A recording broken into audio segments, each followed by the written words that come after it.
자, 2024년 3월 18일입니다. 녹음되고 있는 만화클래식 252편으로 추측되고요. 전평시 시간입니다. 오늘도 만화클래식의 본체 다빈님 오셨고요. 안녕하세요. 안녕하세요. 전지적 평론가 시점을 함께 꾸며주고 계시는 박이나 SWA 서울웹툰 아카데미 이사장님, 그리고 이재민 만화문화연구소장님 모셨습니다. 안녕하세요. 안녕하세요. 네, 안녕하십니까. 저희 유튜브 구독자가 500명을 드디어 넘겼어요. 와, 축하합니다. 네, 537명이고 이제 사람들이 1년 안에 들어주시는 청취 시간만 3,000시간이 넘으면 드디어 유료 수익을 뭔가 1원이라도 받을 수 있는 구조가 구축이 됩니다. 열심히 노력해서 5,000명대로 올려야지. 네, 올해는 1,000명까지가 목표고 내년에 2,000명 이렇게 점점 키워가려고 하고 있어요. 너무 소박한데 그렇게 매달리지 말고 그냥 5,000명 해서 네, 뭐 안 되겠어요? 5,000명? 네, 알겠습니다. 안 될 것 같구나. 자, 그리고 저희 사이드비에서 진행하는 사이드비 만화 사교 클럽이 이 바로 전 회차의 26번째 시간께 아마 업로드 됐죠. 네. 업로드 됐는데 아마 재밌게 들으셨을 텐데 그때 사람이 너무 많이 와서 방이 3개로 만든다 이렇게 얘기했었는데 현재 27회 사이드비 만화 사교 클럽은 신청자가 더더욱 많아져서 지금 방을 5개를 만들었어요. 그래서 그러니까 사람은 많아져서 방을 5개 만들었는데 지금 한 2-3자리 비어. 각 방마다 2-3자리 정도 비는 현상이 있어서 이 방송 들으시는 분들 공지사항에 링크 남겨둘 테니까 관심 있으신 분들은 한번 더 신청해 주시면 좋을 것 같고요. 방송이 수요일 올라가는데 그 다음 주 월요일까지 신청 받으니까는 많이 신청해 주십시오. 자, 그리고 세 번째로 사이드비에서 진행하고 있는 주말에 진행하고 있는 제가 진행하는 홀로서는 만화 수업이라는 수업이 있어요. 그게 6기가 이번 주에 끝났는데 7기를 지금 신청을 받고 있어요. 근데 이번에는 처음으로 오프라인이 아닌 온라인으로 10주 수업을 하려고 제가 준비를 해보고 있습니다. 그동안 이제 이 거리를 성수동에 오실 수 있는 거리에 계신 분들이 와서 수업을 들었는데 그런 분들 말고 지역에 계시거나 해외에 계시거나 혹은 거동이 불편하시거나 이제 여기 왔다 갔다 할 정도의 시간을 내기 어려운데 만약에 수업은 듣고 싶다 이런 분들이 계실 것 같아서 한번 온라인으로 해보려고 하고 이게 뭐 녹화된 방송을 틀어드리는 게 아니고 제가 직접 라이브로 그 시간에 진행하는 거니까요. 이것도 관련해서 링크를 한번 남겨두도록 할게요. 자, 그리고 네 번째로 근황으로 좀 말씀드리고 싶은 게 팟캐스트 재미의 이유라는 게 새롭게 생겼습니다. 혹시 들어보셨나요? 저 오면서 조금 들었어요. 이거는 이재민 평론가님이 살짝 소개해 주시면 좋을 것 같아요. 네, 그 홍한지 선생님이랑 그리고 조영수 선생님, 최현주 선생님이라는 만화평론가 3분이 모여서 네. 제가 그 21년에서 22년 사이에 한번 프로젝트를 기획한 적이 있었어요. 여성평론가 3명이 모여서 로판 얘기하는 거 한번 들어보고 싶다. 그래서 그거를 한번 기획을 해서 연재를 했었는데 그때 모인 기억이 되게 좋으셨는지 계속 팟캐스트를 하겠다라고 말씀하셨었어요. 그때 당시에 그걸로도 팟캐스트를 만드셨었고 그래서 팟캐스트를 새로 만드셨습니다. 재미의 이유라는 팟캐스트를. 그래서 그게 1화 영화죠. 우리 무슨 얘기 할까요? 영화. 네, 빵이죠. 네, 그 편이 올라와서 그 처음으로 공개됐고 업로드 주기나 이런 거는 잘 안 여쭤봐서 잘 모르겠는데 아마 꾸준히 하실 것 같아요. 되게 오래 준비하셨거든요. 네, 그래서 아마 이번 달부터 구독해 주시면 앞으로 계속 저희 유튜브도 구독해 주시고 이렇게 되면 되게 좋지 않을까. 유튜브를 하지 왜 팟캐스트를 했대요? 유튜브로도 올라갈 것 같아요.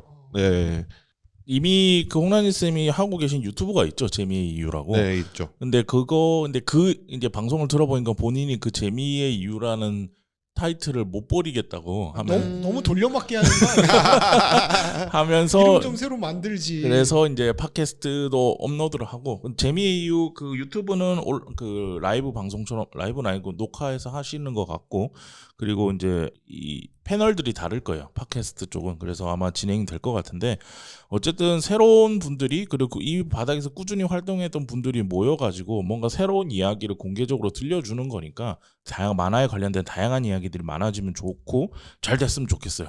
저도 세 분 다 되게 좋은 글을 쓰시고 좋은 활동을 하시는 분들이어서 기대가 되는 팟캐스트예요. 네. 알겠습니다. 오늘은 공지사항에 링크가 많을 것 같네요. 여러 가지로 홍보를 한다고. 자, 이렇게 해서 일단 근황 토크는 여기까지 마무리하도록 하겠습니다.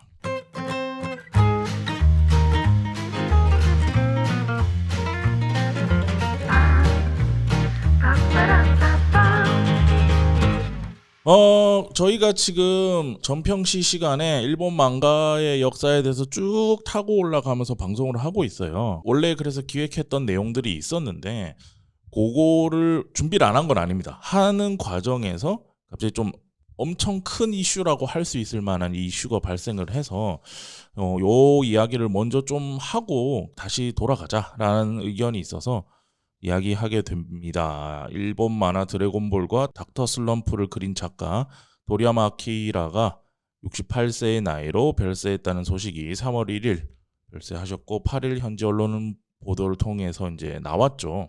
도리야마 아키라 작가는 지난 1일 급성 경막하 출혈입니다.로 돌아가시게 되었고 주간지 소년 점프도 이날 홈페이지에 본지의 많은 작품을 발표했던 도리야마 아키라 선생이 세상을 떠났다고 발표를 했습니다. 소년 점프는 도리야마 아키라 선생이 그린 만화는 국경을 넘어 세계에서 읽혔고 사랑받았다며 그가 만들어낸 매력 넘치는 캐릭터들과 압도적인 디자인 센스는 많은 만화가와 창작자에게 큰 영향을 미쳤다라고 얘기를 했습니다. 그러면서도 선생의 위대한 업적을 기리고 감사의 마음을 전하며 삼가 고인의 명복을 빈다라고 얘기를 했네요. 일제히 침묵되는 날이었어요. 발표되는 날이. 저도 뭔가 약간 그때 아마 공주대 몽치 네. 프로젝트 때문에 내려가는 버스 안에서 처음 들었는데 약간 울먹울먹해지는 그런 느낌도 좀 있었고 저는 인생에서 처음으로 가슴 두근두근 했던 만화는 역시 드래곤볼인 것 같아요. 저는 애니메이션을 처음 봤거든요. 너무 TMI이긴 한데 우리 어머니 제일 친한 친구 중에 이제 태권도 집을 하는 아주머니가 계셨어. 네. 그런데 그 집에 다락방에 드래곤볼이 있었거든요. 근데 그것도 몰래 녹화해 놓은 버전이야. 몰래 녹화해 놓은 드래곤볼이 그러니까 몰래 비디오 테이프로 떠놓은 버전이 있었는데 그 집에 놀러 갔다가 그 집에 있는 자제분이죠. 저는 그냥 형이라고 불렀었는데 그 형이 그걸 틀어줬는데 그냥 너무 재밌어서 제가 집에 안 가고 그 비디오 나 달라고 떼쓰면서 울었던 기억이 첫 기억이고 그 후로는 이제 뭐 전형적인 남성 소년이 커가는 과정에서 드래곤볼은 항상 가슴을 두근두근 뛰게 하고 이름만 들어도 뭔가 그냥 재밌을 것 같고 하는 그런 작품이었고 특히 마인부 편부터 진짜 열심히 봤는데 그때부터는 뭐 왜 책이 안 나오냐 아직도 기억나 37권이 왜 한 달 동안 안 나오냐 하면서 서점을 맨날 들락달락했던 그런 기억을 가진 작품이라서 저는 되게 저의 가슴을 두근 뛰게 만들었던 그런 첫 작품이라 기억에 좀 남는데 다른 분들은 좀 어떠세요? 일단 저는 제가 노래방 가서 처음으로 노래를 불렀던 게 드래곤볼 오프닝이었어요. 찾아라 드래곤볼. 그거 그 제트 아니지? 그 제트인가? 그게 아마 제가 기억하기로는 SBS 방영판이었을 거예요. 그 오리지널이요. 네. SBS에서 방영했던 걸 그때 봤었고 그 다음에 투니버스에서 방영할 때 또 봤고 그 다음에 그 동네에 제가 살던 동네에 이발소가 있었는데 다른 데보다 1,000원이 쌌어요 거기가. 이발소가? 네. 그래서 거기 가면 이렇게 머리를 그냥 밀어준단 말이야. 1,000원이 남잖아요. 아저씨들 항상 이렇게 뭔가 그 알코올 냄새를 풍기는 약주 한잔 하셨어. 거기에 1, 2, 3, 4, 5, 6이 없고 7권이 있었고 그 다음부터 다 있었어요. 그러니까 4, 5, 6권만 없는 거야. 개 빡치겠다. 그 드래곤볼을 처음에 가서 기다리면서 동생이 자를 때 기다리고 막 이러면서 보다가 이게 너무 재밌어서 4, 5, 6권 없냐 그랬더니 아저씨가 나중에 구해오신 거예요. 그래서 그렇게 봤던 기억이 있어요. 띄엄띄엄. 나중에 가가지고 그냥 머리 안 자를 건데 만화책좀 보다 갈게요 하고 보다 가고 막 그랬었거든요. 1,000원이 남으면 그 1,000원으로 PC방 갔다 집에 가고 이게 루틴이었던 기억이 있어요. 약간 추억의 만화. 저 드래곤볼은 저한테. 다비님은 어떠셨어요? 저도 애니메이션을 먼저 봤는데 저는 어렸을 때 진짜 제일 많이 본 애니메이션이 하나가 드래곤볼 애니메이션이고 하나는 유희왕이거든요. 그래서 그 아침에 방학 때 아침에 일어나서 TV를 켜요. 그러면 드래곤볼이 나오고 있어요. 그래서 그게 끝날 때까지 드래곤볼을 계속 보다가 그게 이제 좀 쉬는 타임이 되면은 컴퓨터를 켜서 유희왕을 계속 봤어요. 그래서 저녁까지 유희왕을 보고 시간이 나오면 이제 중간 닌텐도로 게임을 하고 그런 게 되게 일상이었는데 그래서 애니메이션의 내용은 잘 기억이 안 나는데 그거를 맨날 봤다라는 거는 되게 선명하게 남아있어요. 솔직히 애니메이션 내용을 기억하기가 힘들어. 나메크성 폭파 28초 전인데 2편 가잖아. 이사장님은 어떠셨어요? 그러니까 이 기억을 얘기하려고 그러니까 너무 이제 연령대가 확 차이가 나서 인정해야 돼요. 어쩌겠어. 이게 되게 민망하다는 생각이 드네요. 저는 그러니까 중간에 이렇게 만화를 한참 안 보던 이렇게 비어 있는 시간이 있어요. 그러니까 제가 중학교 때까지는 만화를 되게 열심히 모으고 그랬었고, 네네네. 고등학교 때부터 대학교 때까지 만화를 안 보던 시기가 있었어요. 걸려 있었고, 이제 고등학교 때는 뭐에 집중했냐면 네. 헤비메탈 음악과 그 다음에 딱 그 영화에 시기죠. 집중을 했었어요. 메탈리카 등장하고 다 부셔지는. 아니야 메탈리카도 없던 시절이야. 블랙 사바스. 그러니까 제가 음악 헤비메탈 들을 때 등장했던 밴드가 본조비였고 본조비는 너무 야들야들한 애들이었죠. 아이돌이지 뭐. 그래도 몰래 들어야 되고 본조비는 좀 이제 듣는다고 그러면 무슨 막 뭐 주다스 프리스트나 블랙 사바스나 이런 거 그리고 대학 때는 뭐 80년대였으니까 80년대 말이었으니까 그때는 또 뭐 이제 소설 뭐 이런 쪽으로 주로 소비를 하게 됐던 거죠. 네. 그러다가 이제 제가 만화를 다시 보기 시작한 게 그 사회에 진출하면서 만화를 다시 보기 시작했거든요. 90년대에서부터. 근데 그 전에 이제 드래곤볼에 대한 기억은 딱 한 토막이 있는데 어떤 토막이 있냐면 그때 당시 만났었던 여자친구의 대학생 때 여자친구의 동생이 IQ 점프라는 만화 잡지를 본다고 얘기를 해서 너무 궁금하잖아요. 나 옛날에 만화 잡지 되게 많이 봤었는데 그게 뭐야? 그래서 그 지금 어렴풋한 기억에 그 친구가 IQ 점프를 가지고 왔었어요. 근데 거기 표지에 드래곤볼이 써 있었는데 본문에는 드래곤볼이 없었죠. 부록으로 나왔었으니까 이 드래곤볼 이게 되게 비주얼이 되게 희한하네라는 정도가 저의 첫 기억이었어요. 그러니까 되게 다르죠. 그리고 나서 저는 사실 나중에 이제 그 데뷔하고 나서 이제 글을 쓰기 시작하면서 드래곤볼과 이제 슬램덩크와 그 한참 점프의 황금기의 작품들을 보기 시작했는데 그러다 보니까 저는 사실 드래곤볼의 도입부에서 전 되게 갭이 컸어요. 그러니까 그 갭이라는 건 뭐냐면 이게 좀 심한 거 아니야 싶은 그런 마음들이 컸고 그래서 드래곤볼을 정주행하지 못했어요. 중간중간 되게 띄엄띄엄 봤어요. 슬램덩크는 쭉 정주행했다면 드래곤볼은 정주행하지 못하고 띄엄띄엄 봤었는데 이번에 토리야마 아키라 선생이 돌아가시면서 전체를 정주행하면서 이때 소년들이 왜 이 작품에 열광을 했겠구나라고 하는 걸 이제 이해하게 된 거죠. 뒤늦게. 그때는 봤을 때는 중간중간 띄엄띄엄 봐서 어떨 때는 되게 재밌었고 그러니까 제가 재밌게 본 데는 프리저 나오고 기뉴 특전대 나온 데는 되게 재밌게 봤고 거긴 그냥 무조건 전투밖에 없으니까. 맨 앞부분은 왜 돌았나 맨날 팬티하고 코피 터지고 이건 너무 뭐야 막 그러면서 이거를 좋아해야 되나 말아야 되나 고민하던 어른이었고 이제 뭐 그렇죠. 어린 시절 전 좋아했어요. 보면서 어린 시절에는 무조건 재밌을 수밖에 없죠. 그렇죠. 네.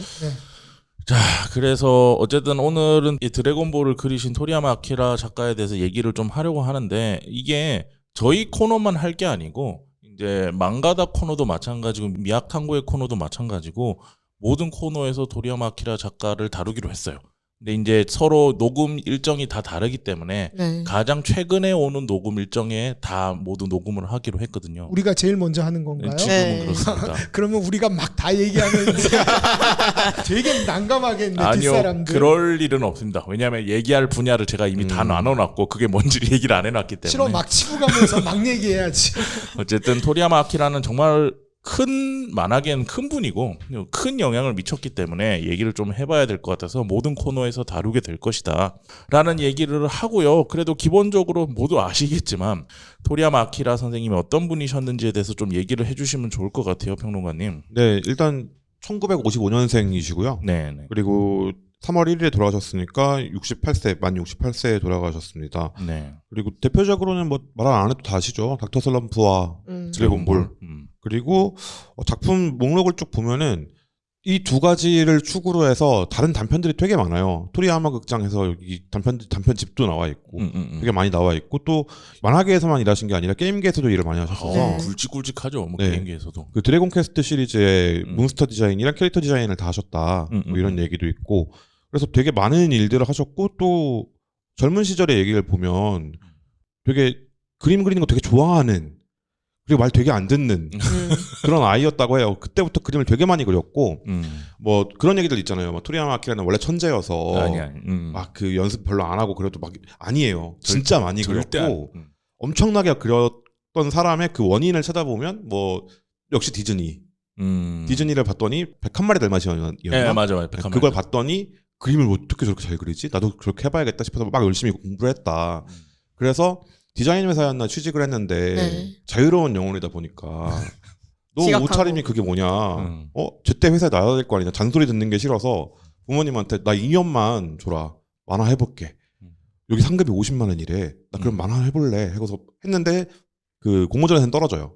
그리고 그 따로 연락을 받아서 너 재능이 있는 것 같은데 원고 만들면 계속 보내볼래? 전설적인 PD 도리시마 카츠히코라는 네. PD가 연락이 온 거죠. 라는 연락을 받고 이제 만화를 그렸더니 그래서 나온 게 닥터 슬럼프. 근데 이게 이것도 그냥 뿅 하고 나온 게 아니고 2년 걸렸죠. 2년 동안 죽어라고 그려서 그려서 보내면 PD가 재밌네 하고 눈앞에서 찢어버리고 다쿠만 보신 분 중에 그거 있을 거예요. 만화를 그래서 가져갔더니 PD가 앞에서 쇠절기에 넣어. 그게 토리야마 아키라의 일하다라는 맞아요. 썰이 있죠. 네. 맞아요. 도리시마 카츠히코가 그 앞에서 그냥 분쇄기에다가 쫙 넣어. 이게 만화야 하면서. 재밌네. 근데 그때 이제 그 도리야마 아키라 선생이 포기한 게 아니고 내가 넘어보겠다. 저 XX를 넘어보겠다라고. 네가 만화를 그렇게 잘해? 하면서 그리고 이제 덤벼들기 시작한 거죠. 그리고 만화계에 끼친 영향이라면 고소득 만화만 그려서 고소득을 낼 수 있는 작가의 등장. 그 중에서도 너무 압도적인. 그러니까 성공하는 몇 명은 되게 잘 벌 수 있지만 이 탑이라는 게 다 고만고만한 수준이었다면 토리야마 아키라 등장 이후에 그게 넘을 수 없는 벽으로 엄청나게 높아졌죠. 네, 그게 있었고 그리고 전 세계에서 그 데즈카 오사무가 일본 망가의 어떤 기반을 다졌다면 그 위에서 토리야마 아키라는 전 세계에 가장 유명한 만화를 만들어냈다라는 업적이 있다고 볼 수 있겠어요. 만화를 보는 사람 중에 드래곤볼 했을 때 캐릭터 이미지라든지 제목이나 네이밍이라든지 모르는 사람은 없죠. 네, 그리고 뭐 에네르기파라고 부르는 네. 에너지파나 원기옥이나 이런 것들은 드래곤볼을 안 봤어도 알고 있는 것들이잖아요. 네. 이 사람이 그리고 얼마나 골 때리는 사람이냐면 PD를 너무 싫어해요. 그래서 PD의 말을 안 듣다 놔준데 안 들을 수가 없거든. PD도 실력자니까. 그래서 이 작품에 나오는 대부분의 빌런들의 얼굴 모티브가 자기 담당 PD들이었어. 그래놓고 담당 PD를 빌런으로 등장시켜놓고 막 죽여 이러면서 막 죽이고 하여튼 그런 되게 특이한 사람이었는데 어쨌든 유명한 일화는 너무 많죠. 뭐 톤 붙이기 싫어서 목으로 그리기 시작했다라는 것부터 시작해가지고 뭐 도로를 뚫어줬네 뭐 이런 것부터 이야기가 할 게 되게 많은데 어쨌든 이 작가가 우리가 이제 소년 점프라고 하는 점프의 거의 상징적인 작가고 그리고 네. 그 시대를 대표하는 작가이기도 한데 어떻게 하면 토리야마 아키라의 드래곤볼이나 닥터 슬럼프가 그 시대를 상징하는 작품이 되었는지에 대해서 이 사장님의 이야기를 좀 들어보면 좋을 것 같아요. 일단 작가에 대해서 얘기했으니까 이 작가에 대한 작가의 출발과 세대를 좀 정의하고 이해하는 게 필요할 것 같아요. 네네. 한국하고는 좀 다르잖아요. 일본하고 시대가. 그쵸. 그래서 이 작가가 어떤 세대에 영향을 받았는지가 필요할 것 같고 55년생이라고 아까 우리 이재민 평론가가 얘기해 줬는데 우리가 이제 일본에 대해서 얘기하면 주로 많이 나오는 세대 구분이 단카이 세대라는 구분이 네. 나와요. 단카이 세대가 베이비 부머 세대를 일본에서는 단카이 세대라고 부르고 네. 베이비 부머 세대는 대부분 전후에 태어나잖아요. 급격하게. 네네네. 그래서 일본에서는 보통 47년에서 49년에 태어난 세대가 단카이 세대라고 해요. 그래서 이 단카이 세대들은 60년대 고도 성장기를 거쳐서 70년대에 완전한 그 고도 성장기와 이제 80년대 버블까지를 경험한 그 주역이죠. 일본의 고도 성장기의 주역이었던 세대였고 네. 전후라는 새로운 질서를 맞이했던 첫 번째 세대였죠. 왜냐하면 전쟁 중에 태어난 세대가 아니니까. 네. 근데 그 토리야마 아키라 선생은 1955년이에요. 55년은 단카이 세대가 아니라 희한하게 세대가 바뀌는데 시라케 세대라는 세대로 바뀌어요. 그러니까 단카이 세대와 시라케 세대의 특징은 뭐냐면 단카이 세대는 전후에 태어나서 일본의 학생 운동을 경험했던 세대예요. 그러니까 일본에서 그 일본의 정치나 사회나 경제나 이런 상황에서 격렬하게 계속 진보와 보수가 부딪히던, 그러니까 일본어로 표현하면 아마 진보와 혁신이 부딪히던 시대를 살았던 세대가 단카이 세대고, 그 중에 주역으로 전공투에 뛰어들기도 했었고 이런 세대였다면, 네. 그 뒤를 따라온 55년에 들어온 세대는 시라케 세대는 학생 운동이 완전히 명멸한 뒤에 끝난 뒤에 성인을 맞이하는 세대가 되기 때문에 정치적인 관심이 전혀 없는 세대. 그러면 정치적인 관심이 없으면은 어떤 성향을 드러내겠어요? 집단적이겠어요? 개인주의적이겠어요? 개인주의적이죠. 그렇죠. 일본의 세대 중에서 어떻게 보면 첫 번째 개인주의 세대가 이 1955년에서부터 태어난 시라케 세대예요. 그러면 이런 개인주의적 세대를 보통, 그러면 그 당시에 이들이 이제 점점 성장해 올라갈 때 일본 사회에서는 이들을 뭐라고 불렀을까요? 한국에서 예전에 X세대를 이런 이름으로 불렀어요. 키덜트? 신인류라고 불렀어요. 시라케 세대가 신인류 세대. 그 신인류가 네네. 한국에서 나온 말이 아니라 이 1955년 이후에 태어난, 그러니까 단카이의 후속 세대인 시라케 세대를 이들이 성장해 올라오면서 쟤들은 너무 개인주의적이고 너무 지들만 알고, 그리고 TV나 뭐 이런 대중문화에 엄청 영향을 받고 지들끼리 이상한 옷 입고 하는 이상한 애들이다. 그래서 신인류라고 불렀던 거죠. 신인류 에반게리온에 처음 나온 말 아니었어? 아니에요. 그 뒤에 이 세대가 자기들을 뉴타입이라고 부르는 세대가 되고 그랬던 거죠. 네. 그래서 신인류라는 명칭이 1980년대에 사용되기 시작한 명칭이었죠. 그러니까 시라케 세대가 성인으로 성장해 올라오면서, 그래서 이들은 뭐를 했냐면 게임을 하던 세대였고, 그리고 어렸을 때부터 주간 만화 잡지를 보고 성장한 세대였고, 어렸을 때부터 단 한 번도 가난을 경험해 보지 못한 세대였고, 그리고 1980년대 폭발적인 거품 경제에서 어디든지 회사에 취업할 수 있는 그런 세대였던 세대의 백그라운드를 가지고 이 토리야마 아키라 선생이 만화로 들어오게 된 거죠. 그렇게 세대를 인식하면 훨씬 이해하기가 쉬워져요, 작품을. 23살에 그럼 회사 그만둔 것도 언제든 취업할 수 있으니까. 언제든. 그럼요. 언제든. 네. 그러니까 내가 그만둬도 갈 데가 널리고 널렸으니까. 그리고 그때가 이제 그거거든요. 이때 당시에 초임이 한 30년 가까이 유지돼요, 일본이. 그러니까 실질 물가는 계속해서 올랐는데, 조금씩 올랐는데 임금은 그대로인 거야. 그때 세대가 받던 임금인 거예요. 그러니까 내가 지금 취업을 해도 미래가 보여. 근데 일은 딱히 하기 싫어. 내가 하고 싶은 거 할래. 할 수 있었던 세대라는 거죠. 그리고 아까 얘기했던 건 첫 번째 개인주의적 세대였던 거예요. 이전에 일본이라면 우리 집이 쌀집하고 있으면 쌀집 해야 되고 초밥집 하고 있으면 초밥집 해야 되고 이런 명확한 굉장히 전통적인 방식에 얽매여 있었고, 단카이 세대도 투쟁은 하긴 했지만 그래도 집에 가업을 잇기 위해서 약간 이런 분위기가 있었잖아요. 그렇죠. 근데 이 세대부터는 그 분위기에서 도망치기 시작한 세대들이었던 거죠. 그래서 토리야마 아키라라는 사람이 만화를 그릴 수 있던 거예요. 그리고 저는 되게 중요하다고 보는 게, 이때가 버블 시기잖아요. 토리야마 아키라를 연재하던 시기가. 그러니까 이때 도쿄를 중심으로 부동산 가격이 미친 듯이 올라요.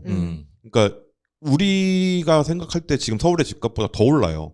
그땐가 도쿄를 팔면 미국에 살 수 있다. 네. 약간 그런 시대였어요. 그러니까 내가 임금 생활을 해, 임금 노동을 해. 근데 집을 사는 미래는 보이지 않는 거야.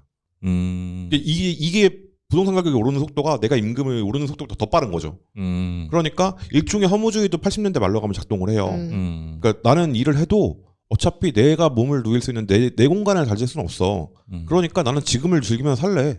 이게 나빠? 라는 세대로 발전하게 된다라고 저는 보고 있어요. 그래서 그것도 되게 신기한 거죠. 드래곤볼을 그린 토리야마 아키라가 정확하게 그 세대의 표상처럼 만화를 그렸다라는 느낌인 거예요. 그러니까 이전에 우리가 바로 요 전에 했었던 내일의 조 같은 네. 경우에는 어떻게 보면 성숙조가 점점 성숙해져 가잖아요. 네네네. 아니면 최소한 뭐 여러 가지 해석이 있을 수 있지만 망나니는 아니지 네. 뒤에 가면. 그러니까 내가 성숙한 성인으로서 사회를 구성하는 어떤 그 사회적 일원으로서의 네. 자각과 책임감을 갖고 있었던 세대들은 이 전 세대였던 거예요. 그러니까 이 사람들은 데모도 했었고 그쵸. 뭔가를 고민했었는데 근데 그 뒷세대인 얘네들은 도대체 사회의 구성원으로서 제대로 된 생각을 하고 있는 걸까라고 일본의 기성세대가 걱정하던 세대가 신인류였고 그들이 1980년대에 들어오기 시작했고 그들이 들어오기 시작하면서 거대한 사회를 어떻게 보면 이 사회가 우리가 뭔가를 바꾸면서 어디론가 도달해 나가야 된다는 70년대나 60년대적 감성이 아니라 그냥 이 사회는 거대하게 신나게 즐길 수 있는 하나의 허구적 공동체다라고 생각을 했던 세대들이 들어왔고 그들이 그런 문화를 즐겼었던 거니까 그게 고스란히 만화에 반영이 돼요. 요즘 우리랑 비슷한 것 같기도 하고. 약간 느낌이 달라요.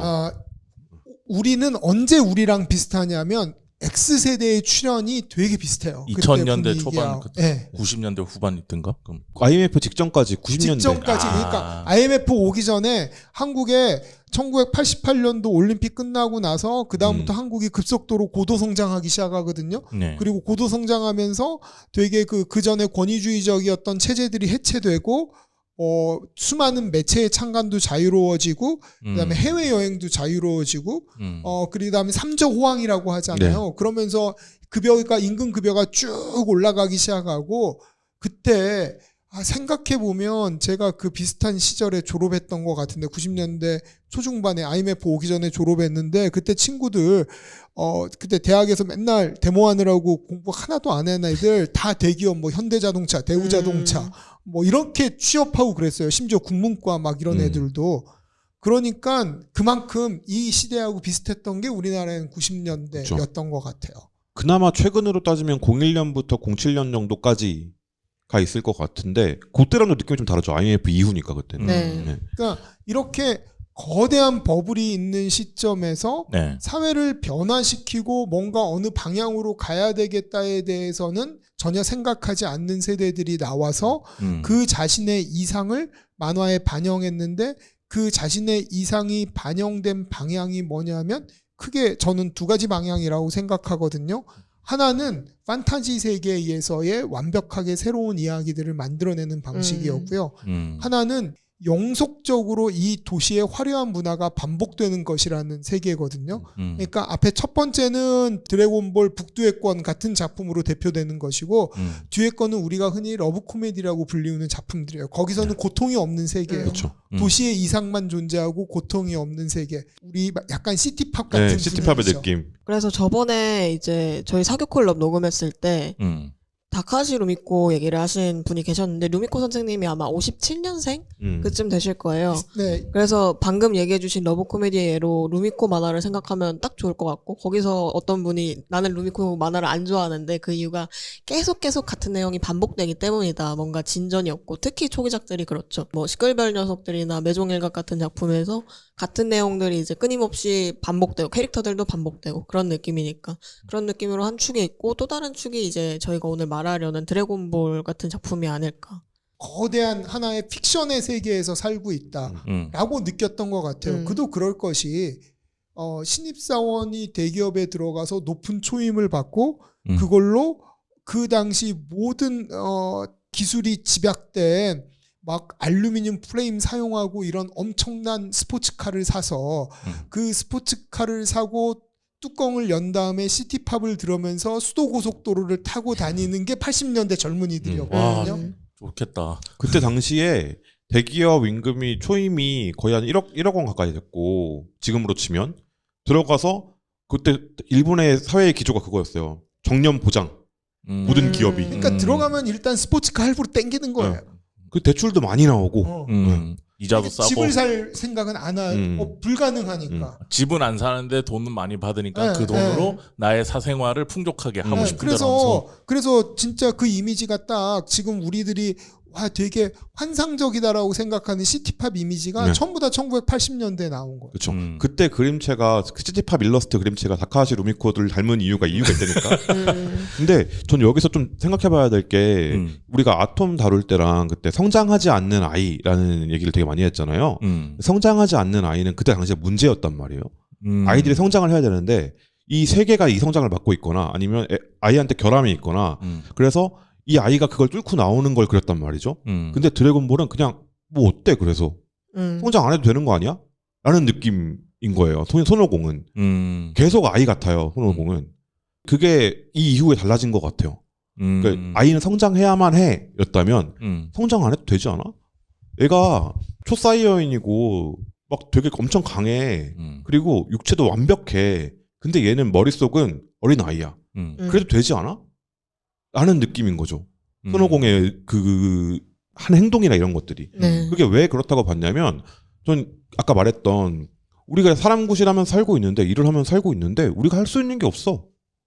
뭐 우리가 대변력을 일으킬 거야? 집을 사서 안정감을 누릴 거야? 할 수 있는 게 없는데 뭐. 그게 다 실패로 돌아가는 네. 시대였죠. 그게 우리가 할 수 있는 게 그러면 우리는 스포츠카 사는 것까진 가능해. 오케이 그럼 사. 달려. 즐겨. 좋은 술을 마셔. 그게 우리가 할 수 있는 전부인데 우리가 어른이 안 되는 게 우리 문제야? 라고 물어보는 것 같은 거죠. 그 세대랑 연결해서 생각하면. 그러니까 본인들이 뭔가 책임질 수 있는 상한선이 있는 거네. 그러니까 그렇죠. 어느 정도 일정 이상의 큰 책임을 져보는 경험이 있어야 어른이 되는데 사회가 그거를 할 수 없는 구조를 가지고 있었기도 했었을 것 같네.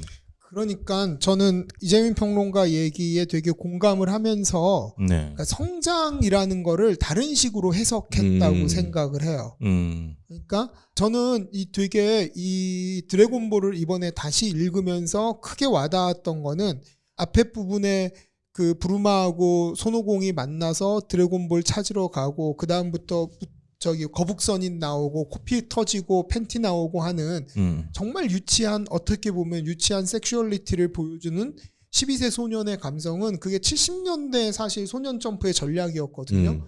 우리가 원래 올해 지금 이번에 녹음하려고 했던 나가이고의 그쵸. 전략이었는데 나가이고의 전략에서는 폭력과 섹슈얼리티를 굉장히 그 당대에 정말 어마어마하게 밀어붙이고 그리고 그것 때문에 PTA하고 계속 싸웠어요. 그냥 쌍또라이 작가였거든요. 그렇죠. 네.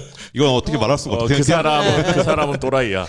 근데 또라이 작가였는데 인기가 너무 많으니까. 그 또라이 작가가 가지고 있는 또라이 같음이 70년대의 고도 성장기에 그게 미묘하게 계속 약간 어떻게 보면 반항적으로 작동을 했다고 생각해요.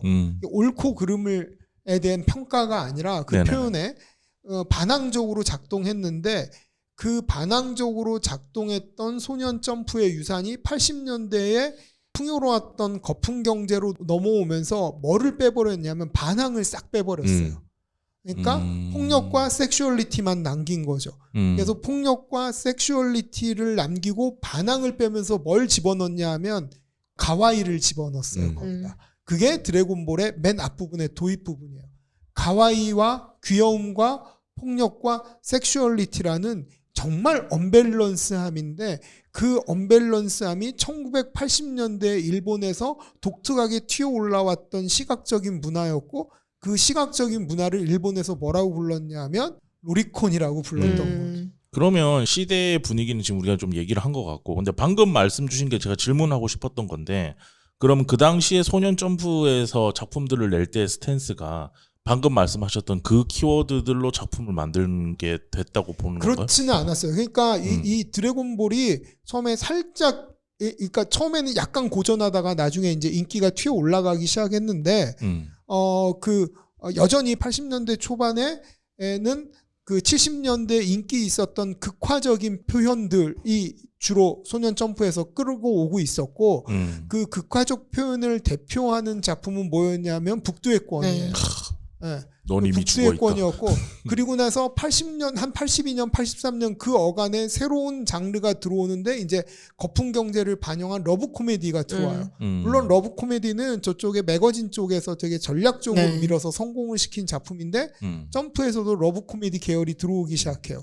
그러는 와중에 1985년이죠 아마 드래곤볼이 84년 51호부터 84년 하반기인데 그때 이제 이 토리야마 아키라라는 작가가 가지고 있는 독특한 그 작화의 스타일을 기반으로 해서 귀여움과 폭력과 섹슈얼리티를 배합한 작품을 만들라고 시킨 사람은 저는 작가가 아니라 기자였다고 생각해요. PD?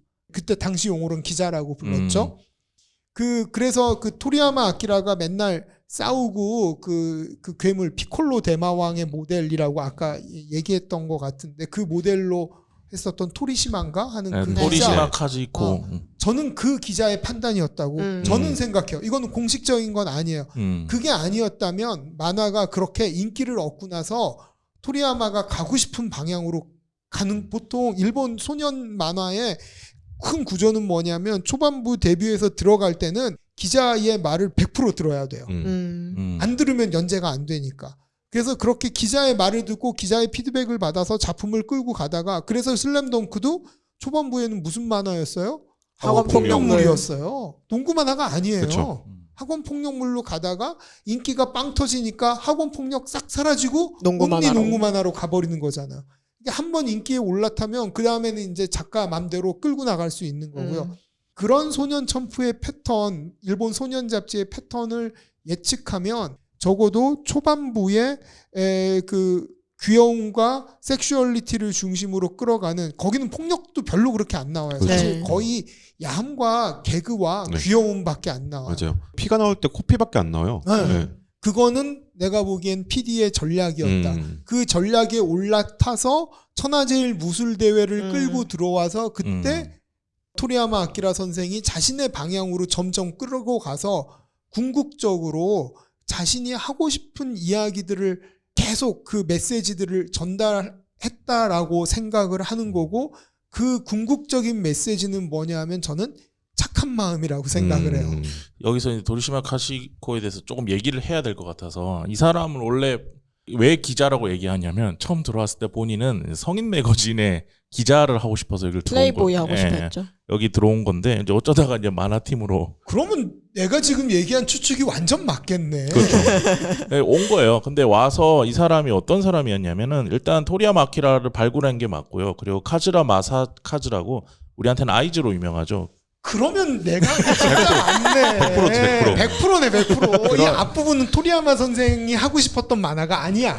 그런 것들을 히트를 쳤고 그리고 드래곤 퀘스트도 연결해준 사람이 이 기자래요. 그러니까 이 호리 유지라고 드래곤 퀘스트 IP를 가지고 있는 회사의 대표가 있는데 그 사람과 토리야마 아키라 만나게 해준 것도 이 사람이라는 얘기가 있고 그리고 유희왕 좋아하셨다 그랬는데 네네. 유희왕으로 각종 미디어 믹스도 이 사람이 주도했답니다. 그 카드 게임을 하자고 전한 사람이 이 게임을 사람이에요. 만든 그 사람이 이 사람이에요. 80년대에 만화의 판을 확장시켜서 거대한 부가가치를 만들어내는 그런 스타 편집자 중에 하나인데 그런 사람이 이 지금 토리야마 아키라는 아마도 다들 조사해 보시고 기억하고 작품만 보면 알겠지만 어려서 누구를 좋아했겠어요? 그건 우리 다 알고 있잖아요. 데스카 오사무하고 디즈니 좋아했던 작가예요.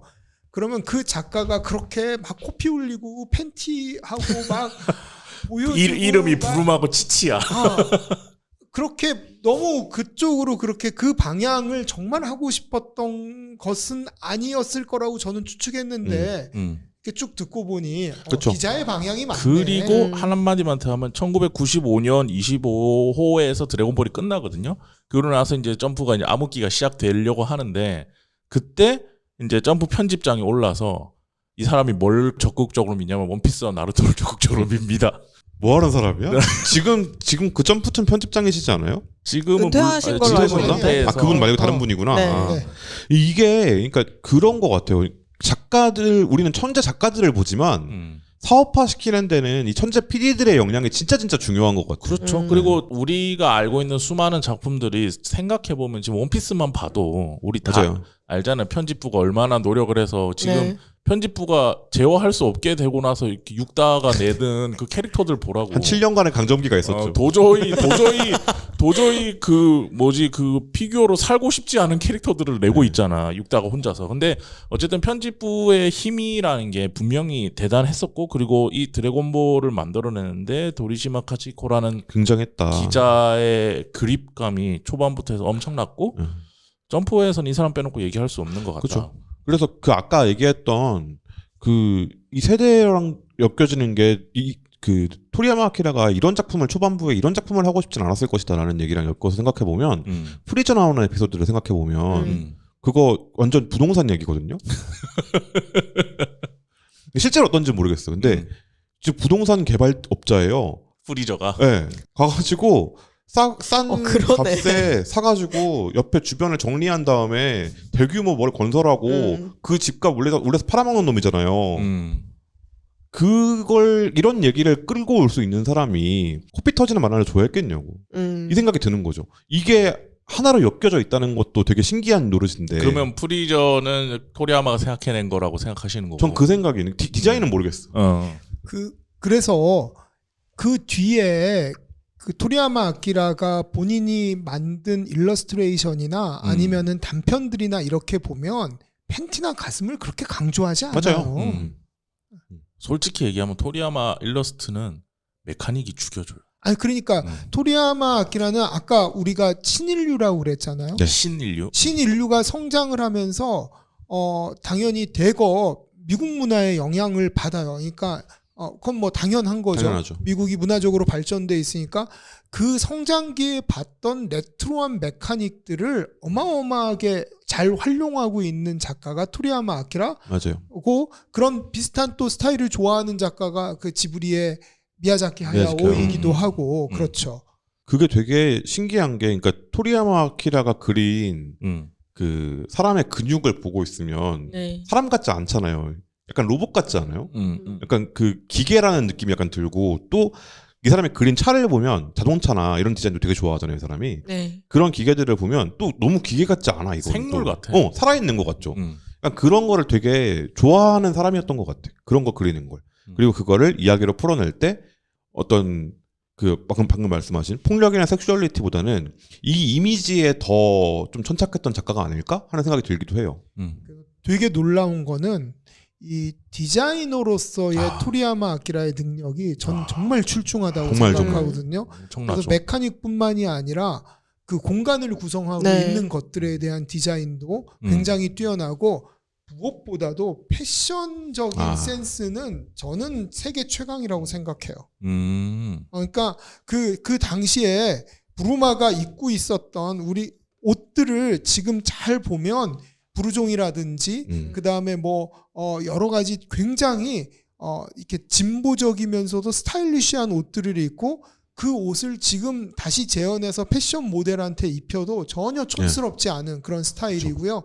그리고 그건 한 번도 생각 안 해봤네. 저는 왜 토리야마 아키라가 코피 쏟고 팬티 보여주는 게 자신의 본심이 아니라는 생각을 했냐면, 그 당대에 많은 남성 만화가, 소년 만화가들 중에서 여성을 해석하는 데 있어서 굉장히 진보적으로 해석하는 사람이었거든요. 부루마가 처음에 부루마가 등장할 때는 진짜 약간 멍청하고 드래곤볼 모으고 그런 캐릭터로 등장하잖아요. 네. 근데 나중에 어떻게 바뀌냐면 세계 최고의 천재과학자로 바뀌어요. 맞아요. 더 놀라운 건 뭔지 알아요? 나메크 성인의 언어를 10일 만에 다 학습을 해요. 세계의 그 별이 하나 날아갈 수도 있는 나메크성 에피소드나 이런 데를 보면은 거기서 아무리 싸워도 눈 하나 깜짝 안 하고 있어요. 그러니까 이런, 어떻게 보면 그 당대의 입장에서 봤을 때 그래서 이 소녀 독자들도 드래곤볼에 많이 진입할 수 있었던 까닭이, 거기에 있는 캐릭터들 하나하나의 멋도 있지만 여성을 해석할 때 의외로 토리야마 아키라가 그냥 팬티 보여주고 가슴 보여주는 그 초반부에서 탈출한 이후에는 굉장히 다채로운 여성들을 보여주려고 노력을 했어요. 프리저 나올 때부터 좀 많이 온도차가 있는 것 같아요. 바뀌긴 하죠. 그렇죠. 어른이 되고 나서. 부루마 생각해보면 처음에 등장했을 때 오토바이 타면서 등장하지 않나요? 네. 그리고 호이포이 캡슐 자기가 만든 거고. 자기가 만든 거야. 그죠? 그 드래곤 그때도 천재적 설정을 깔고 있는데 그냥 맨날 이렇게 보여주는 그죠. 것만 활용했는데 그 보여주기를 안 하게 되면서 이 부루마가 가지고 있는 천재성이 정말 더 대두가 그쵸. 되죠. 가만 나중에. 생각해보면 치치도 이 멍청한 손오공 같은 남편 만났는데 치치가 집안을 혼자 다 일으키는 거잖아. 따지고 보면 손오공은 진짜, 돈 하나도 안 네. 벌었어요. 걔는 하는 거 없어요. 진짜 그 스카이캐슬에 나오는 교육을 하면서 동시에 엘리트 교육을 하면서 집안 다 먹여 살리고 좀 많이 먹을 거야? 그러니까 그 되게 웃기는 에피소드이긴 하지만 물론 치치가 근본 금수저이긴 해요. 그쵸. 우마왕 우마왕 딸이어서 딸이니까. 돈이 많은데 근데 손오공하고 손오반하고 먹는 거 생각해봐. 그러니까 인간처럼 먹지 않는다고. 손오공은 돈을 하나도 안 벌어왔어. 루피보다 더 많이 먹을 걸 걔들이. 오히려 돈을 썼으면 썼지. 다 부수. 아, 당연하죠. 금전적인 감각은 진짜 출중하다. 그리고 전 인조인간 18호 얘기도 꼭 하고 싶어요. 아, 그쵸. 중요하지. 진짜. 인조인간 방금 말씀하신 착한 마음에 착한 마음에다가 진보적인 여성상에다가 심지어 인간 외 생태적이야. 생태적인 인간이기도 하고 인간인가 인조인간이라는 이름이 붙어 있긴 하지만 인간 외의 인간이 끌어들여지는 심지어 결혼까지 하잖아요. 네. 애도 나. 가장 요새 1920년대 이후에 가장 대두되는 트렌드 중에 하나가 테크노 페미니즘이잖아요. 네. 어떻게 보면 그거를 이미 수십 맞아요. 년 전에 그려놓은 30년 거예요. 전에 이미 해놓은 거죠, 진짜. 거기에 패션도 18호가 입고 나오는 패션 맞아요. 지금 봐도 유행하는 패션이에요, 이미 지금. 제가 계속 얘기하지만 전 패션은 되게 뛰어나다고 얘기했잖아요. 근데 이제 보통 당대 80년대에 과잉된 시대에 싸우는 소녀들이 나오는 작품들이 일본 만화에 되게 많이 나와요. 80년대, 90년대. 근데 우리가 싸우는 소녀들을 생각했을 때의 패션과 드래곤볼이 보여주는 패션을 비교해 보면 어느 쪽이 훨씬 더 보기에 편안한가. 그 당시에 나왔던 여성들이 싸우는 패션은 다 남성 독자들이 보기 좋은. 아니, 절대 그렇게 입고 못 싸워. 그렇죠. 절대 못 싸우죠. 근데 토리야마 아키라의 만화에 나오는 싸우는 여성들이 있잖아요. 그 막 네. 변신하는 갑자기 이름이 생각이 안 나는데 재채기 하면 변신하는 캐릭터 있잖아. 이름 뭐였지? 그 기관총 들고 그죠. 갈기는. 근데 절대로 싸울 수 있는 복장으로 나와요. 모든 캐릭터들이. 소매 찢은 청자켓 입고 나오고 네. 머리 반단으로 묶고 그런 캐릭터도 있죠. 생각해보니까 패션적인 지점으로 생각할 게 많구나, 이 작품. 그래서 주제적으로 이제 패션에 대한 얘기들, 시각적인 부분들 얘기들 했고 그 영향이 데스카 오사무와 디즈니에서 받았고 당대의 일본의 거대한 풍요로운 작품 속에서 받았으며 그런 영향들을 작품에 그대로 반영했던 게 도리야마 아키라의 세대적 특징이라고 얘기했잖아요. 스토리텔링적으로 봤을 때 아까 잠깐 얘기가 이재민 평론가가 얘기했었는데 아버지의 부재라는 측면에서 출발을 해요. 그죠. 일단 출발은 아버지의 부재라는 일본 소년 만화가 가장 잘 써먹는 설정에서 출발을 하는데 근데 아버지의 부재에서 출발하다가 이 토리야마 아키라가 인기를 얻으면서 자기 맘대로 만화를 만들게 되면서 계속 가족을 만들어줘요. 그러니까 되게 저는 토리야마 아키라는 어떻게 보면 이 보수적인 정서에 굉장히 특화되어 있는 사람이고 이 보수적인 정서를 가족주의적인 보수적인 정서를 가져가지만 그 가족이 정상적인 우리가 가족이라고 생각되는 것을 넘어서 확장된 가족을 계속 고민하고 있는 그쵸. 거예요. 가족의 재탄생. 네, 그러니까 예를 들어 거북선이는 처음에 정말 쓰레기 캐릭터로 나오기는 했지만 네. 계속 거북선인을 중심으로 해서 그 모든 손오공과 그 친구들이 가족 공동체를 이루고 살고 있거든요. 그러니까 이런 가족에 대한 어떻게 보면 그 당대의 대안적인 가족들의 모습들 기존의 만화에서 일본 만화에서 계속 실패하고 깨지고 아버지도 부재하고 어머니도 부재하고 한 이런 상황에서 고통받는 주인공들만 그렸다면 이 주인공들이 가족을 만들고 진짜 가족도 만들고 의사 가족도 만들고 그러면서 이들이 착한 마음을 가지고 새로운 캐릭터들을 가족 안으로 포섭을 시키는 그런 스토리텔링을 가지고 있어서 제가 예전에 여기에 대해서 드래곤볼에 대해서 글을 쓸 때는 드래곤볼은 전형적으로 게임적 스트럭처를 가지고 있다라고 그렇게 얘기했어요. 그때 유행했던 스트리트 파이터처럼 계속 게임을 깨면서 더 센 캐릭터들을 만나는 구조를 가지고 있다고 생각했는데 이번에 진짜 진지하게 보면서 그런 게임적 구조보다 더 중요한 거는 계속 가족 만들기이고 그 가족 만들기의 중심에는 정말 착한 마음이 있고 그런 착한 마음이 각기 다른 캐릭터들의 우주 대마왕과 악마들에게 어떻게 보면 영향을 끼쳐서 거대하게 하나의 가족 공동체로 재탄생하게 되는 정말 보수 초건전 만화가 아니었나라는 생각을 하게 된 거예요. 피콜로가 초반에는 마왕이었는데 네. 나중에 소노반의 의사 아버지가 되거든요. 아 진짜. 그러니까 그런 걸 보면 베지터도 그러니까 지구 행성을 파괴할 수 있는 힘을 가진 사람도 가족이라는 울타리 안으로 들어와서 그걸 통제할 수 있으면 좋은 사람이 될 수 있어. 거기엔 착한 마음이 중요하고 우리가 그런 마음을 가지는 게 되게 중요해라는 메시지를 담고 있는 걸로 해석할 수 있는 거죠. 되게 성선설적인 만화예요. 그래서 제가 제일 좋아하는 대사가 신장판 19권에 나오는 피콜로의 대사거든요. 되게 착한 마음에 전염이 된 다음에 이렇게 얘기해. 너희 부자 때문이야. 자, 착한 마음이 전염돼 버렸나 봐. 너하고 지낸 몇 달은 나 나쁘지 않았다라고. 이거 죽기 직전 아닌가? 아니 너무 모르겠어. 19권인데 내가 그래서 이 대사가 너무 좋아해서 얘기하고 너무 놀라서 욕할 뻔했네. 피콜로의 입으로. 베지터는 얼마나 웃기냐면 정말 차갑고 악랄한 캐릭터잖아요. 네. 근데 난 베지터 대사 중에서 최고의 대사는 32권에 나오는데 샤이어인이 이렇게 머리가 뾰족뾰족한 알로에 머리잖아. 뭐라고 얘기했냐면 순수한 사이어인은 태어날 때부터 머리 모양이 변하지 않는다. 32권이면 셀이랑 싸울 때네. 은근 네. 아니, 그 상황에서 그런 코믹한 얘기를 한다니까. 그래서 엠자 탈머가 저 어릴 때부터 이런 캐릭터들 베지터도 처음에는 진짜 나쁜 놈이잖아요. 네. 천하의 욕하면 천하의 진짜 나쁜 놈이란 말이야. 카카로트라고 부르면 손오공이랑 한 번도 안 불러주잖아요. 끝까지. 네. 계급을 딱 나눠서. 너는 내 아래야. 나는 왕족 베지터고. 그쵸. 너는 이제 꼬리도 없고 너는 틀렸어라고 계속 얘기하는데 나중에는 지구인이랑 결혼하잖아요. 그러니까 이런 거 보면 약간 그 순수한 마음을 가진 손오공이 근두운을 타고 다닐 수 있는 손오공이 전염시킨다. 이 착한 마음을. 우리 안에도 그런 사람들이 있어야 한다라는 얘기처럼 느껴지는 거죠.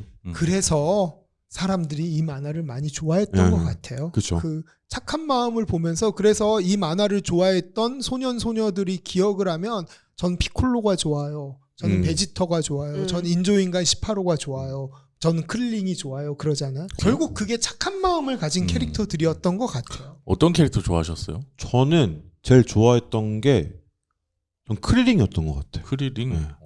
저는 피콜로 제일 좋아했거든요. 저도 피콜로. 저도 피콜로. 왜? 근데 물어나 보자. 너무 육아를 열심히 하잖아. 저는 캐릭터 디자인이 좋아요. 피콜로의. 저는 피콜로가 재생 능력이 있어서 좋아했어요.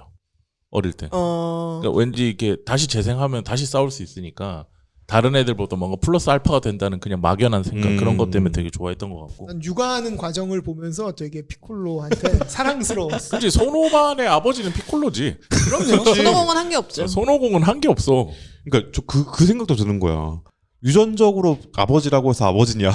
손오공 이놈아. 그런 느낌도 들죠. 저는 크릴링이 왜 좋았냐면 크릴링이 보여주는 그거잖아요. 이 미친 강자들의 세계에서 지 혼자 지구인이야. 나도 뭔가 해야 돼. 1인분 해야 돼. 하면서 뭔가 엄청 노력하잖아요. 그래서 자기만의 기술을 만들잖아요. 야무치는 거기까지 못 갔거든. 태양권 만들지. 태양권. 원반 만들어서. 태양권 천진반이고. 네. 천진반 네. 그건. 그걸 날리는 첫 번째 순간이 피콜로랑 싸울 때였나? 그럴 때였을 거예요. 피콜로 맞나? 나메크별 가서였나? 프리저랑 싸울 때. 네. 그걸 보면서 약간 그 생각이 드는 거예요. 얘 진짜 이 동료들을 위해서 나도 1인분 하고 싶어서 뭔가 엄청나게 노력을 했는데 근데 발끝도 못 따라. 그지. 근데 거기에 자괴감을 안 느끼잖아요. 전 나중에 다시 보면서 그거에 되게 약간 감동받았다 그래야 되나? 이런 캐릭터가 여기에 있었네 싶은 거죠. 다시 발견. 평론가님이 좋아하는 네, 스타일이에요. 제가 좋아하는 네. 스타일이에요. 어떻게 보면 크릴링이 최고의 승자야. 처음부터 끝까지 착하고 착하고 인조인간 18호하고 결혼하잖아. 그러니까 그 세계관 최고의 미녀와 결혼하고 돈 걱정 없어. 그리고 자기 뭐 어디서 삥 뜯기면 친구가 나와서 다 죽여주고. 그치. 약간 맞고 있으면 손오공이 이놈들 하면서 그쵸. 하여튼 뭐 제가 저 어른 돼서 봤을 때는 크릴링이 승자구나라는 생각을 많이 했었던. 알고 보니까 탈모인도 아니었고. 네 맞아. 그거 개빡쳐. 맞아. 민 거였어. 그때 약간 충격이었죠. 머리 긴 크릴링 나와서. 네. 맞아. 어쨌든 말씀 듣고 보니까 참 다양한 각도에서 해석할 지점들이 많은 작품인 것 같고, 근데 이게 그러면 드래곤볼만 그랬냐라고 하면 안 그런 것 같아요. 닥터 슬럼프에서도 보면은 좀 더 그 닥터 슬럼프는 드래곤볼처럼 그렇게까지 극적이지는 않거든요. 그냥 일상을 살아가는 그 이야기를 하다 보니까. 근데 거기서도 결국에는 그 순수한 마음에 대한 이야기를 작가 본인이 그냥 본능적으로 하고 있는 거 아닌가라는 생각이 드네요. 보다 보니까. 개그 만화에서의 순수한 마음을 얘기를 하고, 이제 일반적으로 소년 만화에서 개그 만화는 사실 좀 되게 과격하잖아요.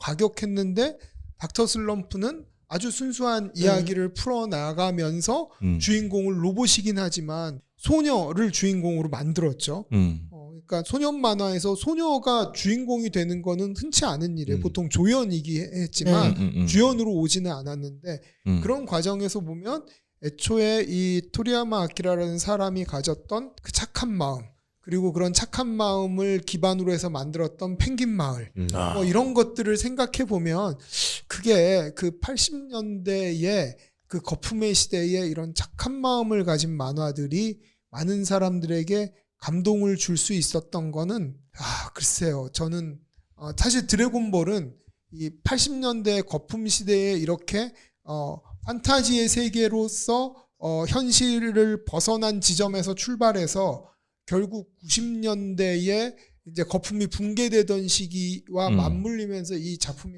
크게 성공했다고 생각하는데, 그냥 사실 이런 사회적인 배경하고 큰 상관없이 어떻게 됐건 착한 마음을 가지고 있는 재미있는 만화는 언제 나오더라도 성공할 수 있지 않았을까, 또 그런 생각이 들기도 해요. 그렇죠. 지금 보면 그 시대를 대표하는 작품이니까 당연히 시대적인 한계는 갖고 있는 건 맞는데, 그게 의도된 거냐 아니냐는 되게 중요한 것 같고요. 지금 우리가 계속 얘기했던 대로 의도적으로 그렇게 만들어진 걸로 저는 이해를 했고, 그런데 이 작품이 가지고 있는 의미 중에 그것도 있을 것 같아요. 그 드래곤볼부터 닥터 슬럼프까지 쭉 보면, 이 두 작품을 쭉 보면 약간 어린아이 같은 마음이잖아요. 착한 마음이라는 게.